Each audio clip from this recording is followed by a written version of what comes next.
Buenas tardes. Hola. Hola, buenas tardes a todos y todas. Mi nombre es Marcos Moreno y soy enfermero de la unidad de desintoxicación hospitalaria del Hospital Dr. Negrín.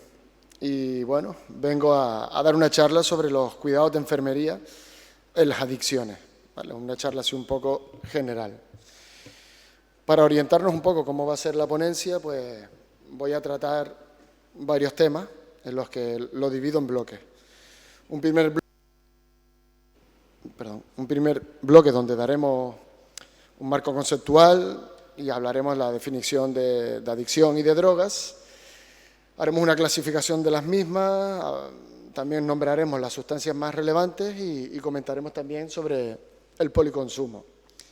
Un segundo bloque estará orientado más a lo que es la adicción y el proceso del cambio, con las etapas del cambio y lo que realizamos más bien centrado en la UDH. Y un tercer bloque, los que ya nos centramos más en los cuidados de enfermería, tanto un poco cuidados generales como los que en aquellas sustancias que requieren de unos cuidados más relevantes. Y bueno, luego habrá un cuarto bloque que parece que ha habido un problema con los compañeros musicoterapeutas que querían dar un pequeño taller al final y estamos todavía pendientes, no sabemos si podrán venir o no podrán venir. Bueno, dicho esto, tenemos adicción y drogas.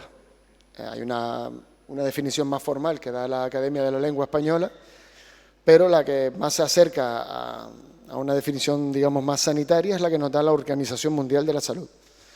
Habla de adicción, es una enfermedad física, psicoemocional, que crea una dependencia o necesidad hacia una sustancia, actividad o relación. Y en cuanto a definición de droga, es toda sustancia que, introducida en el organismo por cualquier vía de administración, produce una alteración de algún modo del natural funcionamiento del sistema nervioso central del individuo y, además, susceptible de crear dependencia, ya sea física o dependencia psicológica.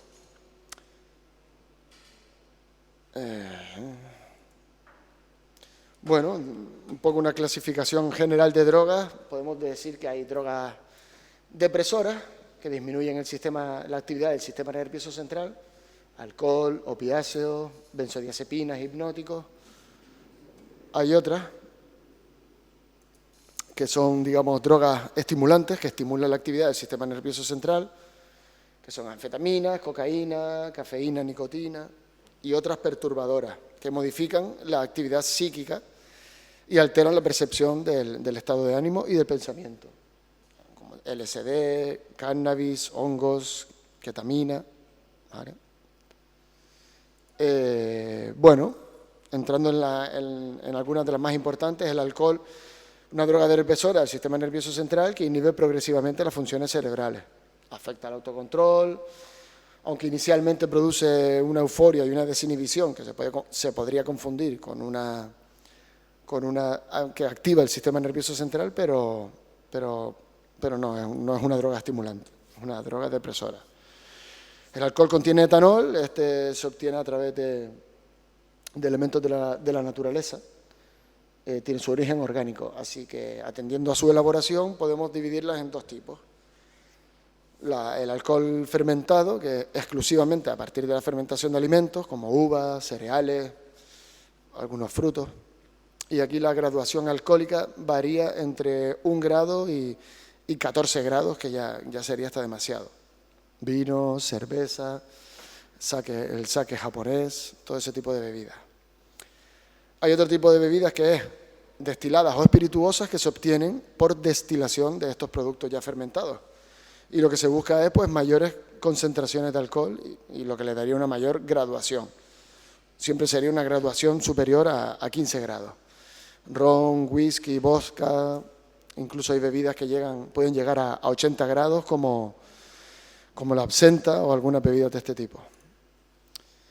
Bueno, según la encuesta de la Organización Española, del Observatorio Español de Drogodependencias y Adicciones, es una encuesta que se realiza a una franja de edad de personas entre 15 y 64 años. En esta encuesta pues dice que el 76,4% de las personas han consumido alcohol en los últimos 12 meses, un 65% prácticamente en los últimos 30 días y el 9% diariamente en los últimos 30 días. El consumo es mayor entre los hombres y el grupo de edad, digamos que oscila entre los 25 y 35 años, son las personas que más consumen. En los últimos 12 meses dice haberse emborrachado el 16,7% de estas personas, de los cuales el 6,7% lo ha hecho en el último mes. Aquí esto nos lleva ya a un término de origen inglés, que es el binge drinking, que no es más que un consumo por atracón, ¿vale? Entonces, este binge drinking es un patrón de ingesta de grandes cantidades de alcohol concentradas en un periodo de tiempo que se reserva para este fin. Y es un consumo de riesgo, ¿vale? El 15,4% de las personas dice haberlo hecho en los últimos 30 días. Y se concentra más en una franja de edad muy joven, entre los 20 y 24 años. Muchas veces, ¿no?, se relaciona con botellones o con algunas de ese tipo. Bueno, pasamos a otra sustancia que es el cannabis, que según esta encuesta es la droga ilegal más consumida en el año 2022. La legal es el alcohol, la ilegal sería el cannabis. Puede ser consumido, pues, fumada o ingerida. Droga perturbadora del sistema nervioso central, aunque a veces a pequeñas dosis suele producir más un efecto placentero, incluso de relajación, pero ya a dosis altas o consumo crónico crea cuadros de gran ansiedad, incluso en muchas ocasiones paranoia. Bueno, fumada pues en forma de marihuana, en forma de hachís o de polen, y que tiene unos efectos de 2 o 3 horas, son relativamente rápidos su efecto y duran 2 o 3 horas. Y en la forma ingerida se realiza a través del aceite de hachís. El THC, que es la sustancia que contiene la marihuana o el cannabis, es una sustancia liposoluble, se diluye en aceite y entonces tiene diferentes concentraciones. La absorción, al ser digestiva, es más lenta, lo que hace que los efectos se inicien entre los 30 minutos y las 2 horas desde su ingesta. Esto lo hace también, bueno, suelen durar 6 y 12 horas. Esto hace que sea un consumo muy peligroso, porque al ingerirla no notan ese efecto tan rápido y cuando empiezan los efectos pues pueden ser muy potentes y han habido muchos ingresos hospitalarios y creo que alguna muerte por una ingesta de grandes cantidades de cannabis. La sustancia ilegal con mayor prevalencia de consumo, como habíamos dicho, un 41% lo ha consumido alguna vez en su vida, el 10% en los últimos 12 meses, el 8,6% en los últimos 30 días y un 2,8% a diario. Como pasaba con el alcohol, el consumo es más prevalente en hombres que en mujeres. Y la edad también se concentra en una edad muy joven, entre los 15 y 24 años. Bueno, la cocaína es un potente estimulante del sistema nervioso central y una de las drogas más adictivas y peligrosas que existen. Aunque tiene su origen orgánico a través de las hojas de la coca, se extrae desde aquí mediante un proceso químico y muy complejo en el que no vamos a entrar. Pero que bueno, esto genera varios preparados y varias formas de consumirla.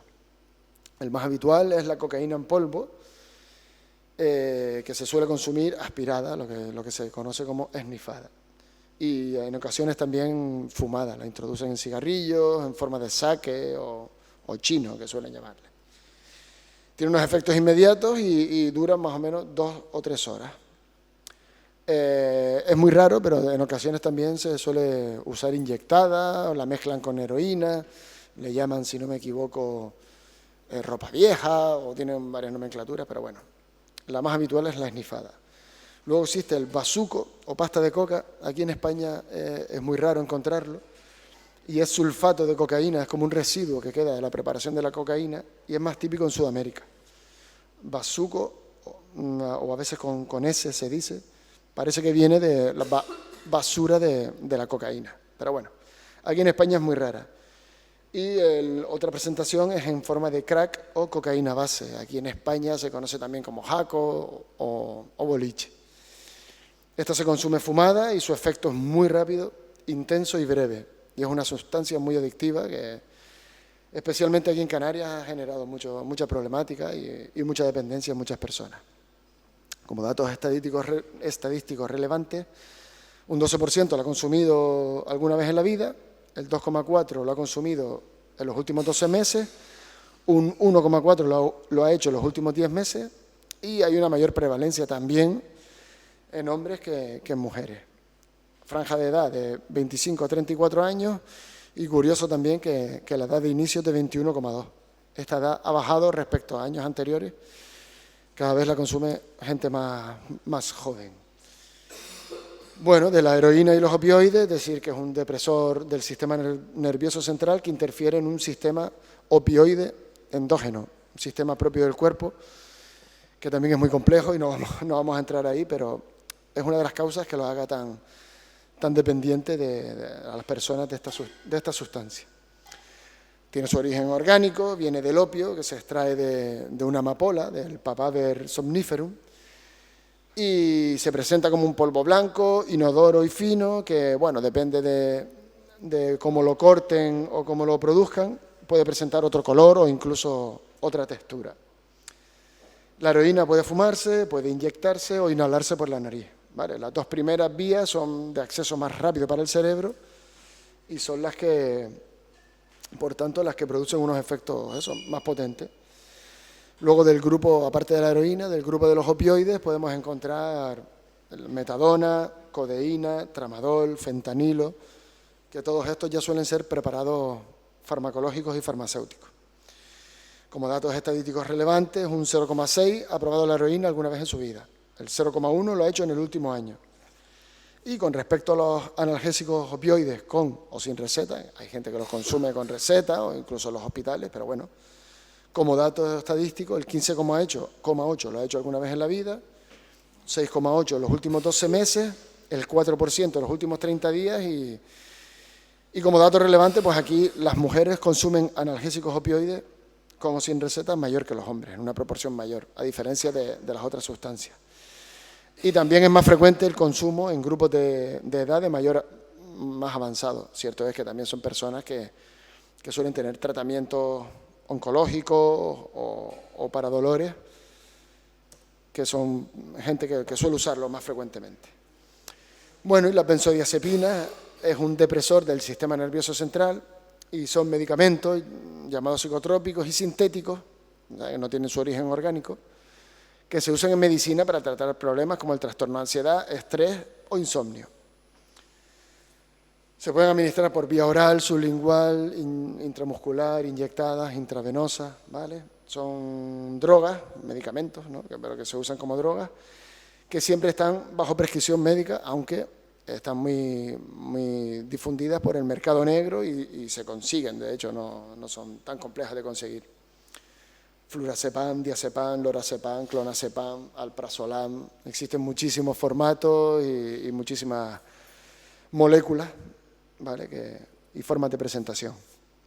Como datos relevantes, un 23,5% lo ha probado alguna vez en la vida, un 13% lo ha hecho en el último año y, como pasaba anteriormente, las mujeres suelen consumir en mayor proporción que los hombres.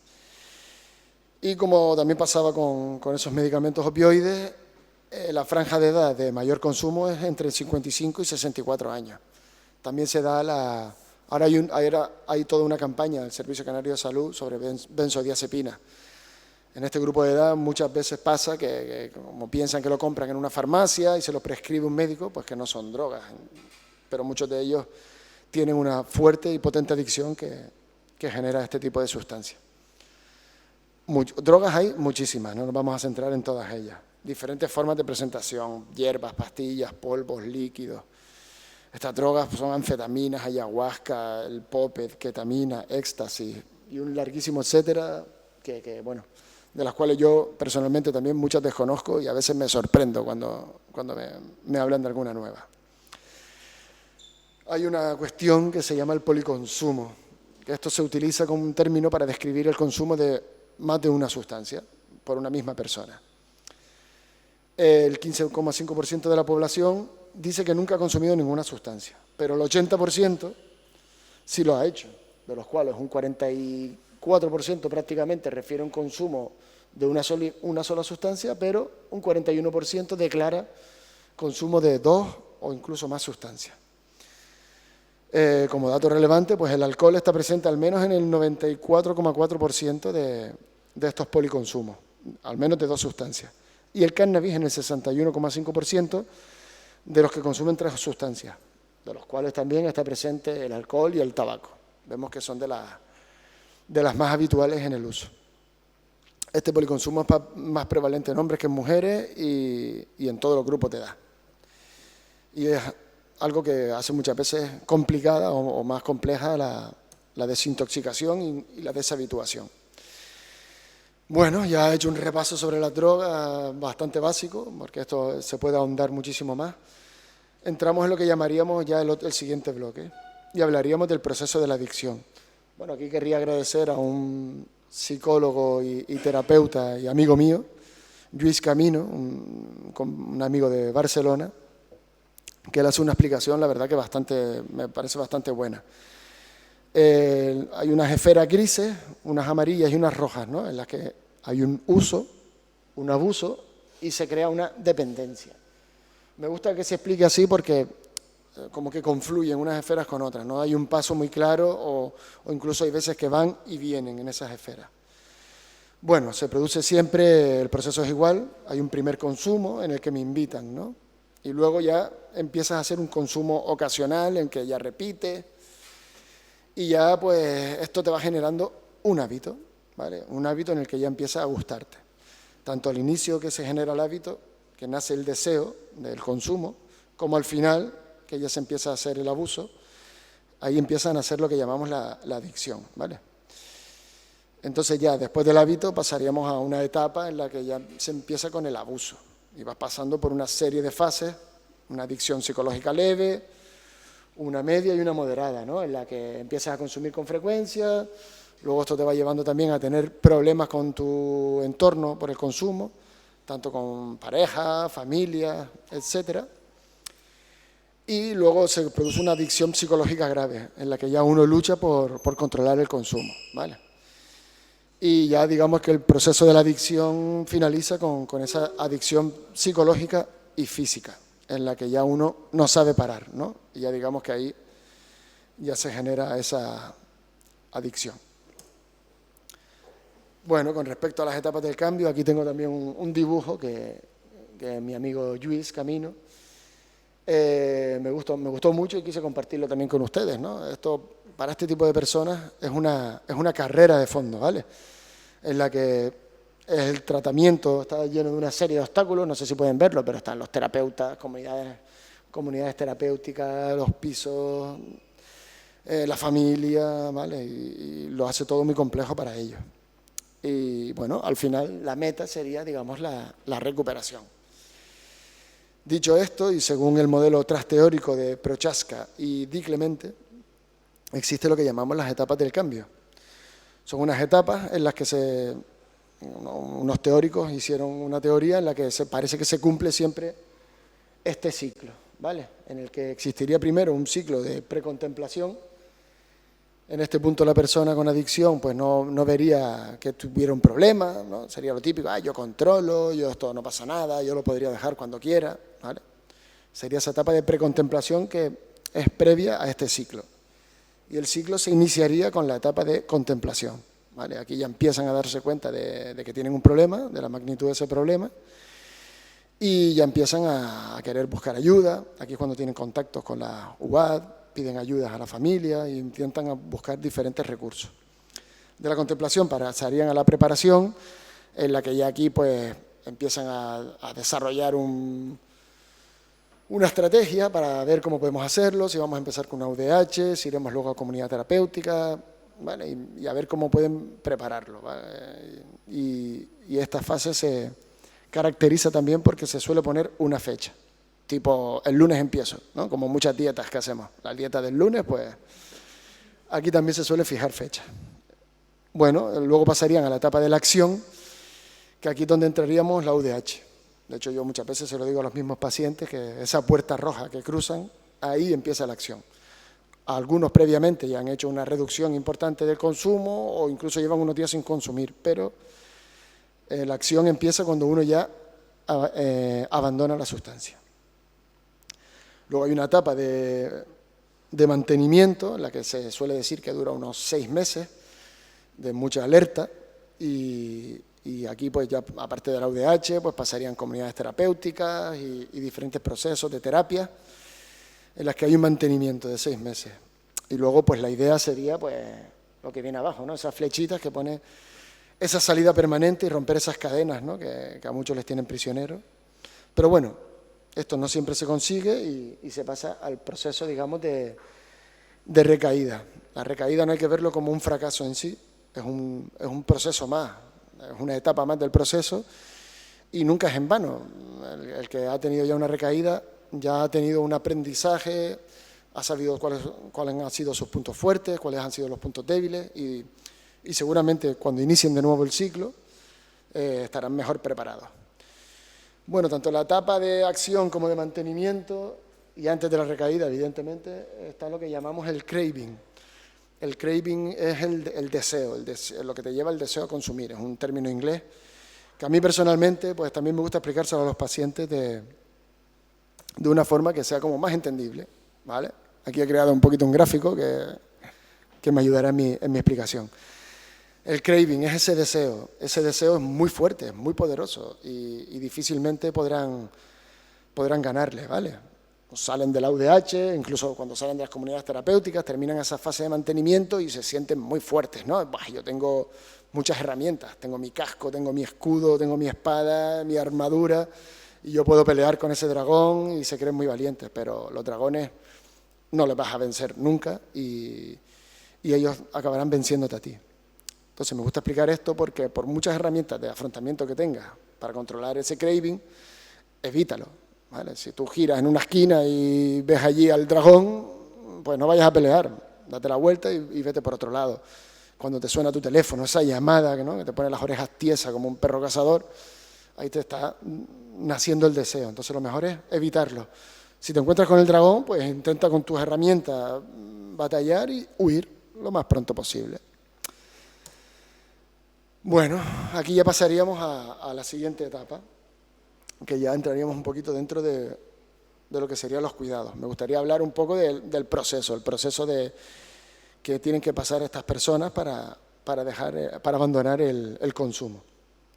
Hay unas generalidades en las que hay una asistencia por parte de profesionales, tanto sanitarios como no sanitarios, ¿vale? Y en este proceso intervienen muchísimas personas y estamentos. Pues desde los mismos pacientes, ¿no? Personas con las adicciones, familiares, Servicio Canario de Salud, centros de salud, comunidades terapéuticas, unidades de atención a drogodependencia, ¿vale? Y un largo etcétera. Bueno, y en cuanto a las generalidades de la UDH, podemos decir que es una unidad cerrada que lo que busca es aislar a esa persona en un ambiente protegido, ¿vale? Lleva un control por profesionales sanitarios, aquí sí, porque es hospitalario, ¿no? Entonces, un control por profesionales sanitarios para controlar los signos y síntomas en esa etapa inicial del abandono del consumo, sobre todo cuando son consumos muy grandes que generan unos cuadros muy, muy potentes que lo controlamos los profesionales sanitarios. Y previamente, pues, hay una entrevista que la hacen con el médico, donde aquí él valora si cumple los criterios de ingreso o no. Se firma un contrato terapéutico en el que, bueno, ellos lo firman y con su firma pues lo aceptan. Cierto es que luego muchos te confiesan que o no se lo han leído, o sí, me lo leí, pero estaba yo de aquella manera y no me pidas que me acuerde. Pero bueno, ellos los aceptan y con la firma los aceptan y normalmente se cumplen.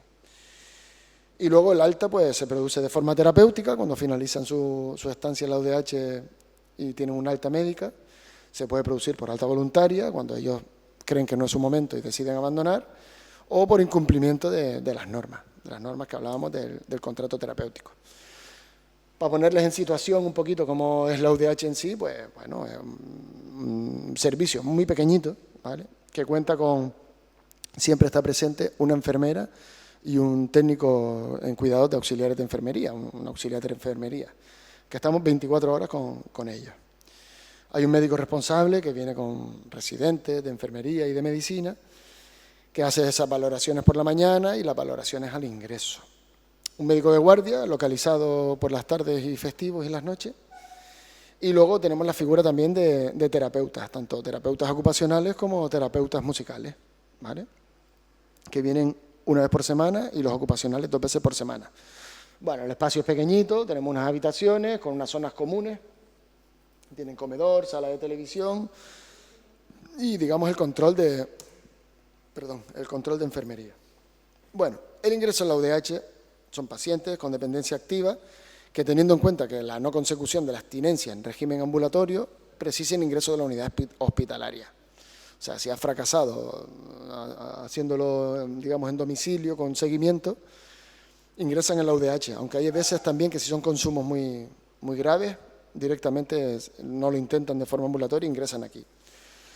Se hace una valoración al ingreso que realiza el facultativo responsable, el doctor Neira, en la que también enfermería está presente. Y tanto para recabar datos como para intentar participar activamente de esa entrevista, si precisara. Enfermería también hacemos una valoración propia al ingreso y a través de esta valoración pues detectamos los problemas reales y o potenciales que pueda presentar el paciente para su proceso asistencial. Importante también que hay lo que llamamos una ansiedad anticipatoria, que hay que intentar manejarla. Los pacientes cuando ingresan tienen ese nerviosismo ante el desconocimiento, tanto de la unidad o al desconocimiento de los que les esperan en cuanto a sus síntomas y todo eso. Y hay que intentar pues anticiparse e intentar controlarlo. Cierto es que los que ya han tenido ingresos previos pues ya saben un poco lo que les espera y cómo funciona la unidad, y no suelen ser ni tan fuertes ni tan presentes. Se revisan sus pertenencias para evitar que traigan sustancias e incluso objetos que puedan hacerse daños a ellos mismos o a terceros. Y nada, se les acomoda en su habitación, se les presenta al resto del grupo y se les presenta un poquito el espacio. Un poquito, sin entrar mucho en detalle, las estadísticas de la UDH con respecto al año 2022 y 2023. Las altas, tanto terapéuticas, voluntarias y por incumplimiento de normas, serían las expulsiones, prácticamente se mantienen estables. Sí llama la atención que el total de ingresos ha aumentado en 2023 y la estancia media de los pacientes ha disminuido. Lo curioso de todo esto es que en este año 2023 hemos tenido un aumento de la lista de espera que ha llegado a ser incluso de 90 días. Incluso pues atendiendo a más personas y con una estancia media de menos tiempo. Bueno, un dato que ahí dejo. Cuidados de enfermería generales, ¿vale? De forma general, pues llevamos unos cuidados comunes a todas las sustancias, ¿vale? En muchas ocasiones también está lo que llamábamos antes el policonsumo, que lo que hace es dificultar y tienes que solapar pues diferentes cuidados por cada sustancia, digamos, por separado. Grosso modo, pues podemos decir que control de constantes, al menos a diario, alguna herida que puedan presentar, curarla, mantener y fomentar el cumplimiento de los horarios, ¿vale? Eso a estas personas que están, bueno, en forma general suelen llegar muy desorganizadas, ¿no? Cuando están en el consumo, la prioridad para ellos es el consumo y pues si comen o no comen, si duermen o no duermen, o si se asean o no se asean, pasan a un lado secundario. Entonces, a ellos les ayuda a mantener esas rutinas e intentamos hacerlo en la unidad. Comidas, talleres, el ritmo del sueño, lo que se llama el ritmo circadiano, los hábitos de higiene personal, el orden y limpieza de sus pertenencias, de las zonas comunes, ¿vale? Y fomentarles en ellos el mayor grado de autonomía, que bueno, muchos lo han perdido, e intentar fomentar que lo consigan en mayor grado. Fomentar y promover la convivencia, ¿no? Que haya ahí un poquito de buen rollo, porque esto siempre digo yo que tiene un poquito de gran hermano, ¿no? Ahí hay una convivencia y hay que intentar mantener un ambiente distendido, controlar el manejo de la abstinencia y de la ansiedad y promover que participen tanto en talleres que hacemos en enfermería o los propios terapeutas cuando vienen, porque al principio muchos son reacios, pero luego son agradecidos en el sentido que les viene muy bien todo ese tipo de terapias. Asistimos también al comedor, porque muchas veces hay pacientes con problemas en la deglución a la hora de tragar, o incluso los primeros días están con una potente sedación donde el riesgo de atragantamiento es grande, ¿vale? No hay que estar montando guardia allí con un rifle, no estamos ahí, pero sí intentar estar presente y controlar un poquito que no existan dificultades. Y bueno, tenemos lo que llamamos el paseo terapéutico, forma parte de la terapia y es salir un poquito de esa unidad pequeña, que note un poquito el aire, hablar un poquito fuera de allí y bueno, mayormente suele ser positivo, aunque en ocasiones no suele serlo tanto. Y también pues hacer los registros de enfermería, y eso un poco como cuidado general, y apuntar todos los que sean los cambios de guardia. Sí me gustaría hacer énfasis un poquito en esos cuidados de enfermería en sustancias que digamos que son más peligrosas o requieren de unos cuidados más específicos. Una de esas sustancias son los opiáceos, tanto la heroína como los diferentes formatos de los opioides. Los opiáceos tienen un síndrome de abstinencia muy potente que hay que detectar y controlar, sus signos y sus síntomas. Aparece con la interrupción brusca de la sustancia, o sea, cuando vienen aquí a la UDH y dejan de consumirla, y es similar, lo que dije antes, en todos los opioides. Existe lo que llamamos un componente subjetivo de las manifestaciones clínicas, pues como pasa con el umbral del dolor, no todo el mundo tiene un mismo umbral del dolor. Entonces hay pacientes que todas estas manifestaciones clínicas, que vamos a nombrar un poco ahora, las viven y las sienten de forma diferente, ¿vale? Entonces también hay que tenerlo en cuenta porque alguno que es más introvertido, reservado, contenido, no las expresa tanto, y hay otros que a la mínima no puedes ver lo que ay, es que tengo hormigueo o rinorrea, y se asustan. Entonces, bueno, eso hay que tenerlo presente. Digamos que la deprivación en opioides cumple tres fases, ¿vale? Una fase inicial, en la que hay un cuadro leve, que se produce rinorrea, sudoración, bostezo. Bueno, esto suele presentarse en casi todos los pacientes que están en la UDH. Controlamos con medicación y la bajada de medicación es progresiva, pero suelen aparecer y aquí solemos manejarnos bastante bien. Hay una fase intermedia en la que digamos que el síndrome de abstinencia alcanza su máximo nivel y aquí ya sí tienen unos cuadros muy potentes, más intensos, ¿vale? Se caracteriza por midriasis, ¿no? Las pupilas se dilatan, piloerección, los pelos de punta, dolores generalizados, musculares, óseos, hipertensión, irritabilidad, agitación.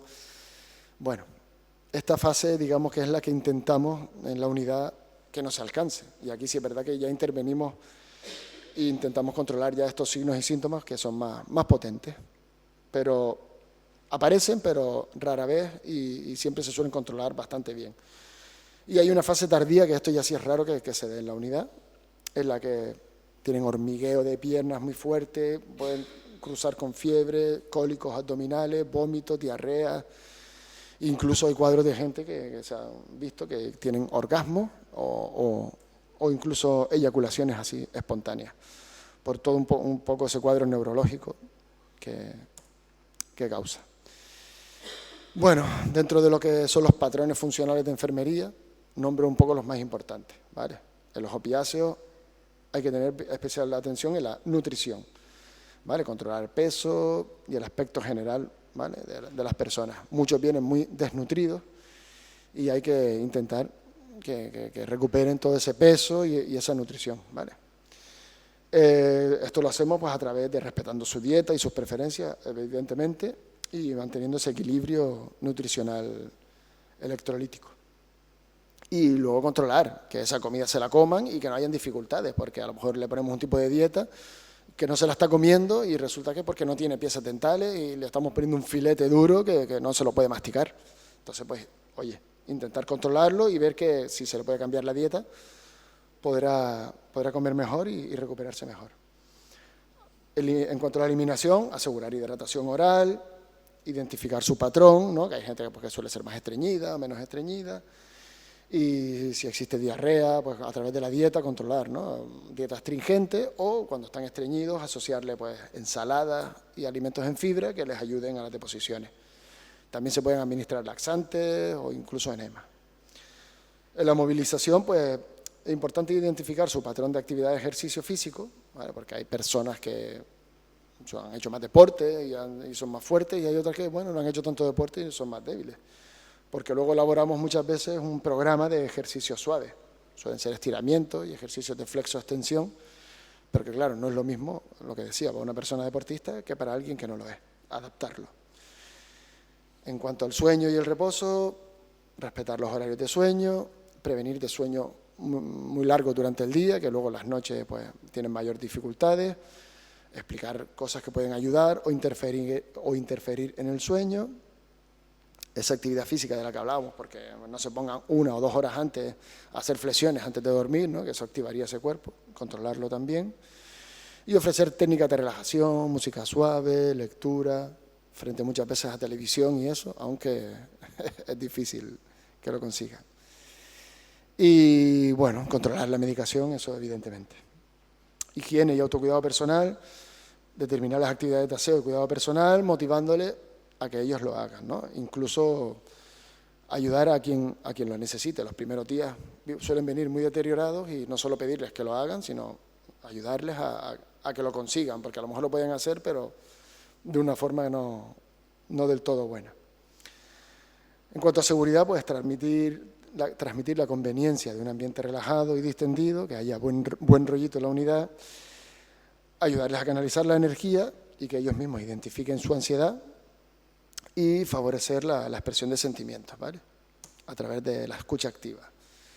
Y en cuanto a seguridad y aprendizaje, pues no mostrar extrañeza ante las dudas planteadas, ¿no? Que muchas veces te pueden hacer preguntas que pueden parecer absurdas, pero que para ellos son importantes. Entonces, siempre mantener una actitud abierta e imparcial.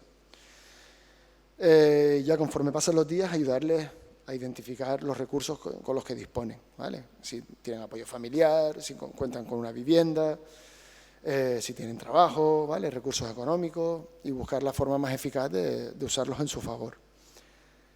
Y también, conforme avanzan los días, reforzar los beneficios que tiene el haber abandonado el consumo en su salud, ¿vale? Oye, pues tienes otra cara, y es que pasa, ¿no? Cuando ingresan a cuando se van, el cambio es radical, de aspecto general, de la cara, del color, incluso hasta de la piel. Y, bueno, proporcionar habilidades para prevenir las recaídas, identificando los riesgos y el control de impulsos. En cuanto a opiáceos, bueno, ahora otro de las sustancias que requieren especial cuidado y mucha atención es el alcohol, que aparte de los generales, muchos aquí ya los he nombrado, que también se cumplen o se repiten, digamos, con los de los opiáceos. Entonces, no ahondaré mucho, ¿no? Pero los nombraré.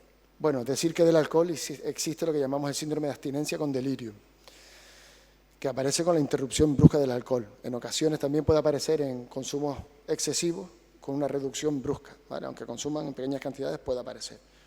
Hay unos síntomas prodrómicos que se llaman, que es como, digamos, la antesala, ¿no? Lo que ya nos va diciendo que la cosa empieza a ir mal. Son el insomnio, temblores y la disforia, ¿no? Estar ahí un poquito revuelto. Pudiendo aparecer también convulsiones.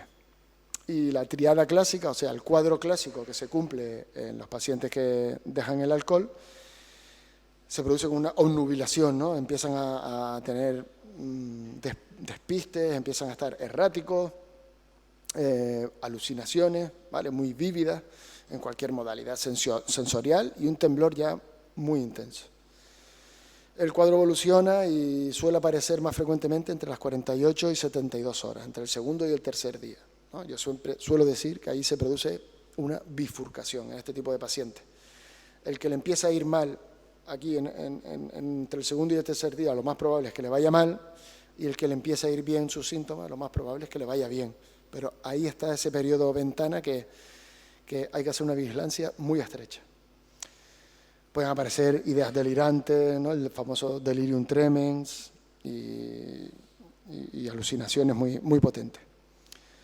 Nombrar también lo que llamamos la encefalopatía de Guernica y Korsakoff, sin entrar mucho porque esto también es todo un mundo, pero bueno, nombrarla, que es una de las complicaciones más graves relacionadas con el consumo del alcohol, siendo causa de mortalidad, ¿vale? Como deprivación de sustancias es la única que por sí misma puede matar a una persona.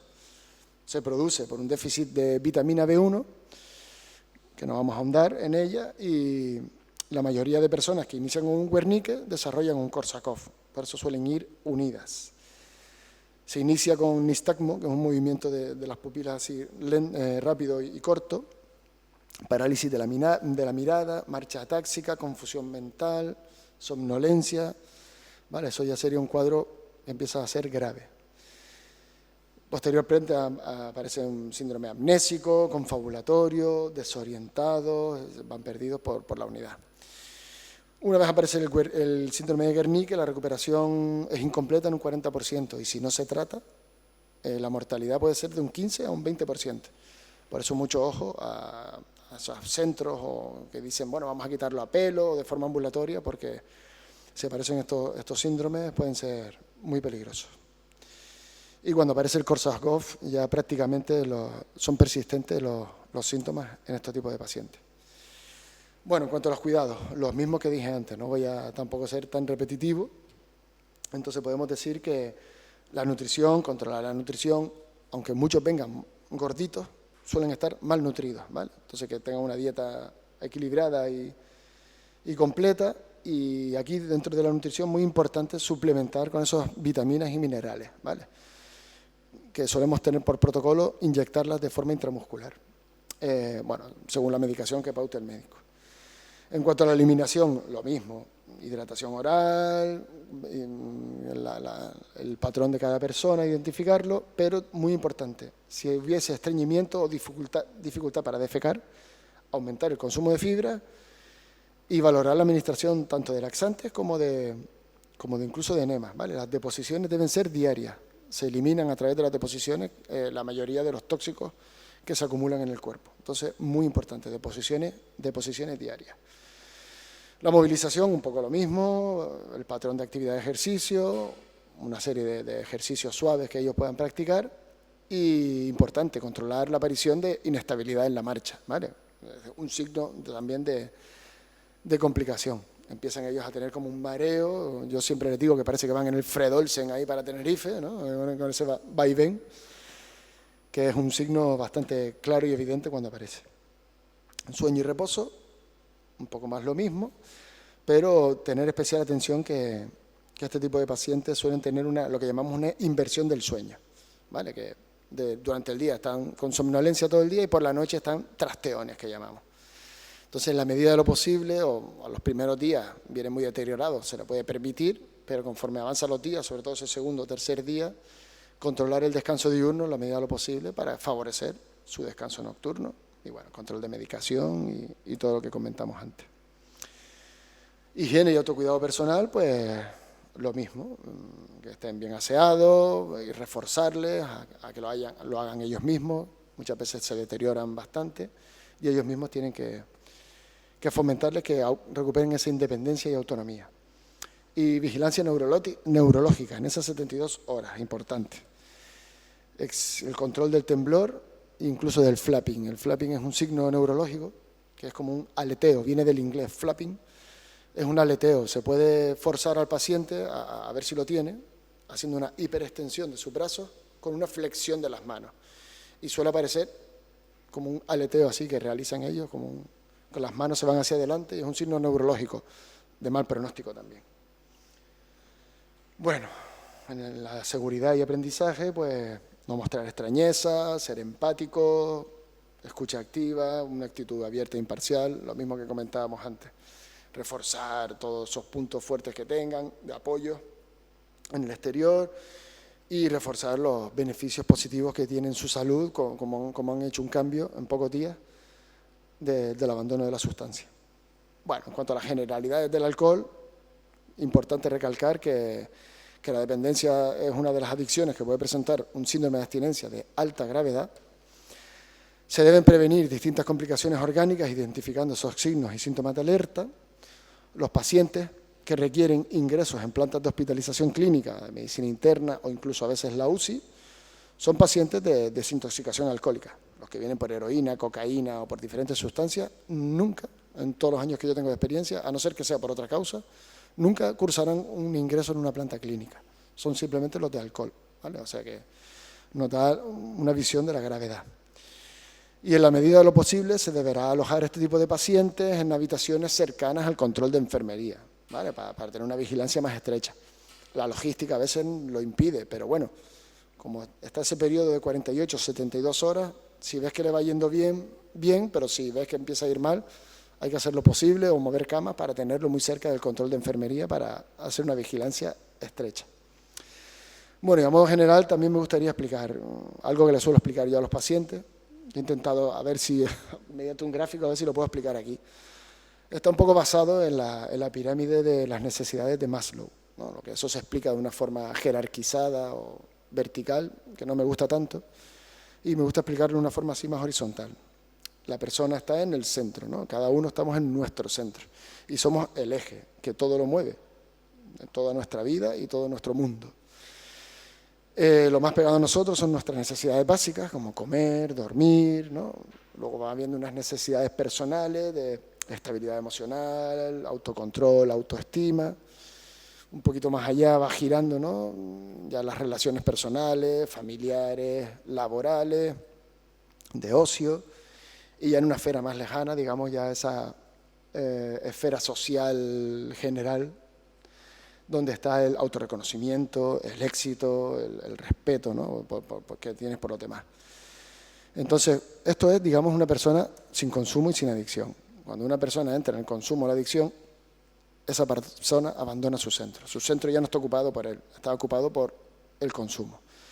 Y el consumo es la prioridad, y luego el resto de cosas, si se hacen bien y si no, también, ¿vale? Entonces, aquí lo he expresado un poco, que se vea cómo empieza todo a descolocarse de una forma alocada. Entonces, yo siempre les digo que ellos deben intentar, en la medida de lo posible, volver a recuperar ese eje central, volver a hacer ese cigüeñal, ¿no? Como dicen muchos que entiendan de mecánica, ese cigüeñal o esa pieza central del reloj que haga que todas las piezas se muevan uniformemente.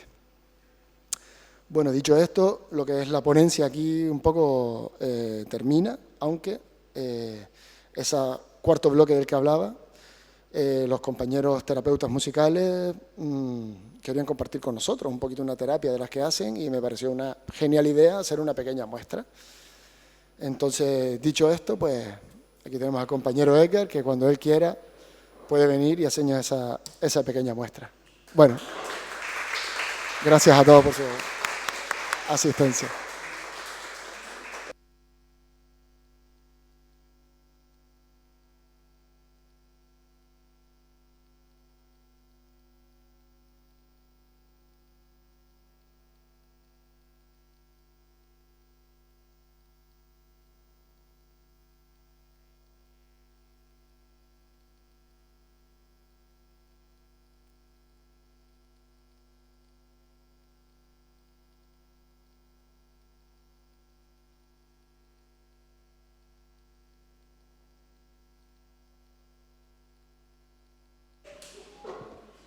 Bueno, decir que tenemos a nuestro compañero Edgar, y Guasimara no ha podido venir por unas dificultades que ha tenido y me pidió que la excusara, pero bueno, yo intentaré sustituirla, así que no prometo nada. Los tapones para los oídos no vienen incluidos.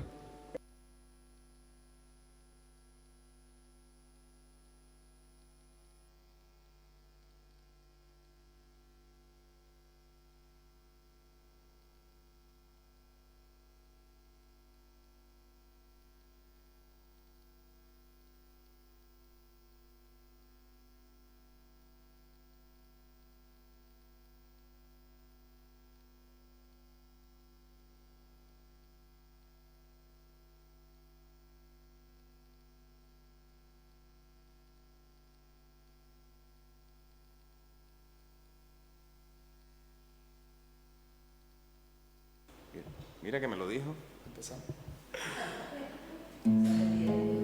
Buenas tardes, queríamos colaborar con la presentación de Marcos de la unidad, como hacemos en planta, dándole una parte musical, también relacionarlo con restablecer ese equilibrio, esa calma, cuando ese propósito se va consiguiendo poquito a poquito.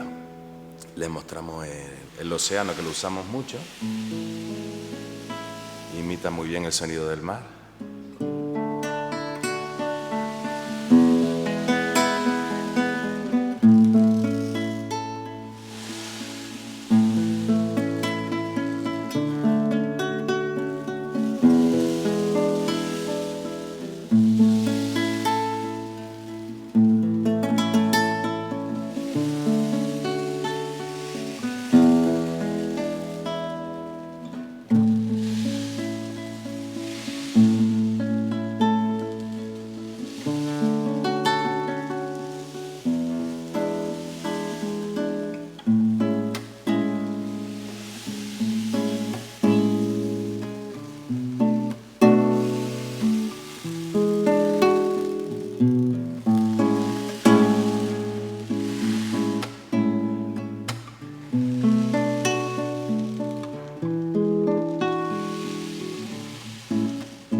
Muchas gracias. Buenas tardes.